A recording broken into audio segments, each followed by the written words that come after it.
How to report Forex losses on TurboTax Canada.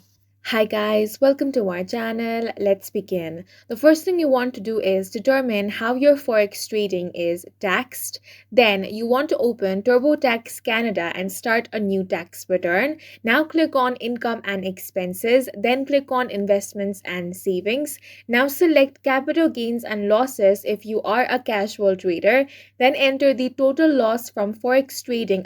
Under the foreign investment category, TurboTax will apply the 50% capital gains deductions automatically. Now, if you are a frequent trader and want to report your business losses, you want to select T2125 business income instead and enter the Forex trading as your business activity. Under expenses, enter your total Forex losses. TurboTax will deduct 100% of the losses from your income. Now you want to apply carry forward or carry back rule.